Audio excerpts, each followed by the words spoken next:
Obon Odori or the Obon festival is often looked upon just as being a Japanese cultural celebration and festival. It is actually a very deep and religious observance. The origins of this festival called Obon can be traced to what is called the Ulaanbaatar Sutra. Sutra means the recorded words of Buddha. Ula literally means to hang upside down. Upside down. And if we look at the world while hanging upside down, then we're not seeing things as they truly are. We have an inverted view of the world, and because of this, the Ula refers to the unbearable suffering, whether physically, mentally, or spiritually, caused by not seeing things as they truly are. The Bana refers to a bowl, and in ancient India, monks used bowls to beg for food as part of their religious practice to deflate one's ego and pride. And it was also used to signify that one's existence is dependent upon an infinite number of lives. Thus, the bowl can said to be symbolizes salvation. And so combining the words Ulaanbaatar can then mean to rescue those who are suffering because they hang upside down. So in this sutra, though, there is this story, this legend. And in this legend, Shakyamuni, the historical Buddha, tells the story of one of his most gifted disciples by the name of Moggallana. And Moggallana was the most talented in the area of meditation. And one day, in a deep meditative state, Moggallana had this special ability to see the workings of cause and effect beyond the boundaries of birth and death. In this meditative state, Moggallana discovered that his own deceased mother was suffering in the realm of hungry ghosts. And Buddhism explains that there are 7 realms of existence, 7 realms of existence. The first or lowest realm is the realm of hell, then hungry ghosts, animals, fighting demons, human beings, heavenly beings, and then finally, the ultimate, the 7th realm is the realm of Buddhahood, or the realm of enlightenment. And so in this realm of hungry, the realm of hungry ghosts represents the sufferings due to greed and cravings. The beings of hungry ghosts have enormous mouths, but a very narrow throat. Okay? They're also characterized by these huge pot bellies. Okay? I know it sounds like I'm describing myself, and in a way I am. You know? Except instead of a pot belly, I have a 6-pack beer belly. But anyway, as I was this realm of hungry ghosts, with regards to this realm of hungry ghosts, last weekend I had the opportunity to attend the San Francisco Giants baseball game. And after the game, there was a special party for the season ticket holders. And because I got to the game, because I got to go to the game, I was also invited to this party. And so after the game finishes, in which the Giants beat the Nationals, by the way, that was one of their few wins so far that they made, we were allowed to go onto the field. We were allowed to go onto the field. And I was amazed by how green the grass was, the outfield grass. It was so green, not a weed in sight. It was pristine. It was just amazing. And they had all these different stands on the perimeter of the field, You could do wine tasting. You could eat a hot dog or two. You could have a cold soda or beer if you were over 21. And then you could sit on the grass and listen to your favorite players during a question and answer panel discussion.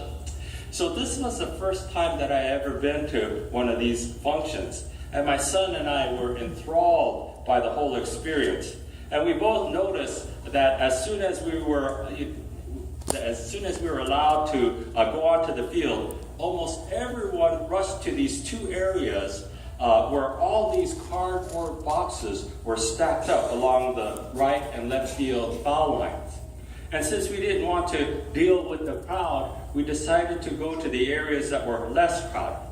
So we got to go and sit in the Giants' dugout, and we got to have our pictures taken. And we tasted some wine, but then my curiosity got the best of me, and I wanted to find out why all these people were crowded around these cardboard boxes. Well, it turns out that they were giving away bobblehead dolls. Okay? So they were giving out all these bobblehead dolls. So people were moving and shoving just to try to get these dolls, right? And the vendors were telling people, only one per person, Once you get one, please let the other one in, right? And, but of course, no one was listening. It was just a mass, just a mob of people just trying to scramble and pick up one of the bobblehead dolls. So somehow, I managed to squeeze in. I didn't push my eyes, I squeezed in. Unbelievably or not. But I squeezed it and I got one, right? And then as soon as I got one, then I just kind of reached back and handed it over to my son. And then I reached in to get another one, okay?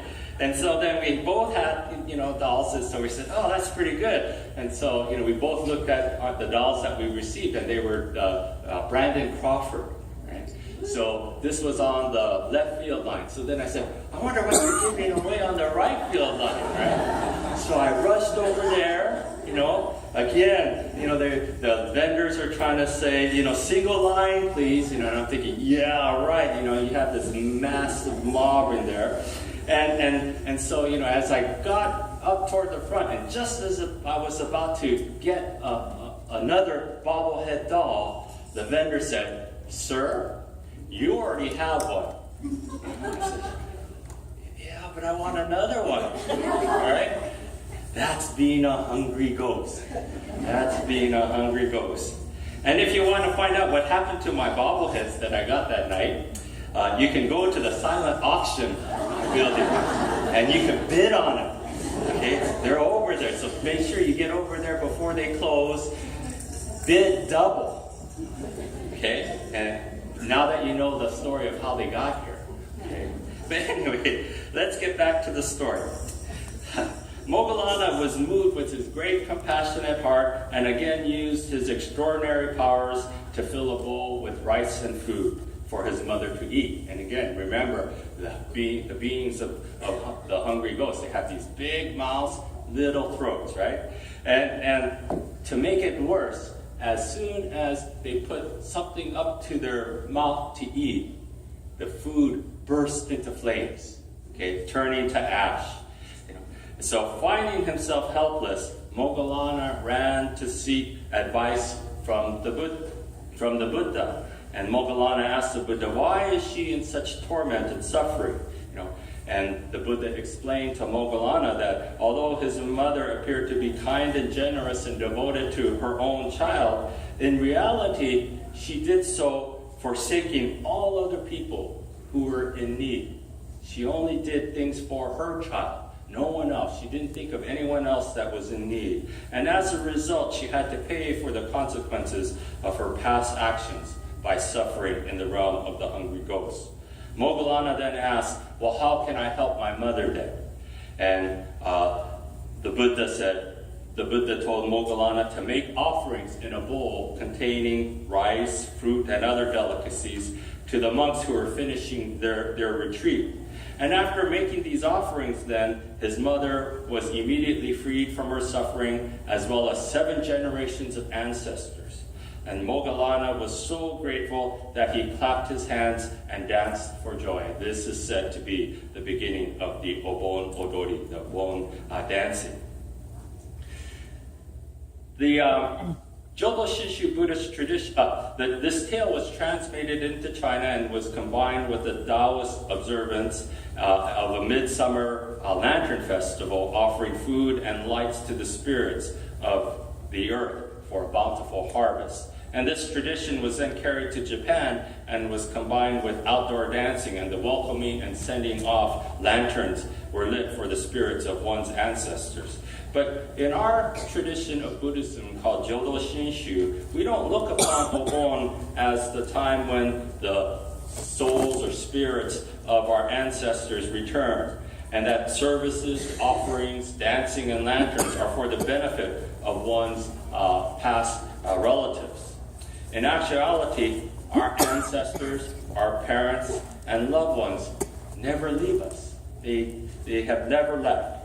And in this story, it is through the actions of Moggallana that he was able to liberate his mother's sufferings. But according to our Jodo Shinshu Buddhist understanding, it's rather that our ancestors are liberating us through their love, wisdom, and compassion. So Obon is a time to remember and honor all those who have passed on before us, to appreciate all that they have done for us, and recognize the continuation of their deeds upon our lives. In other words, Obon is a time for self-reflection, an important Buddhist practice, for it is only when we become aware of our own imperfections and insufficiency that we can then begin to think of others instead of our own ego pride selves, and we're able to awaken to a deeper meaning of life. Obon is called the gathering of joy, Kangie in Jodo Shinshu, and is not the happiness of getting what is desired, but rather the joy of being shown the truth of who one is. It is the joy of the awareness of being embraced in the truth, the wisdom and compassion of the eternal life that we call Amida Buddha. And in awakening to this truth, we cannot help but respond in gratitude. We cannot help but respond with the recitation of Namo Amida Butsu. We cannot help but respond by dancing for joy. So with that, I'd like to close this service portion with Gasho.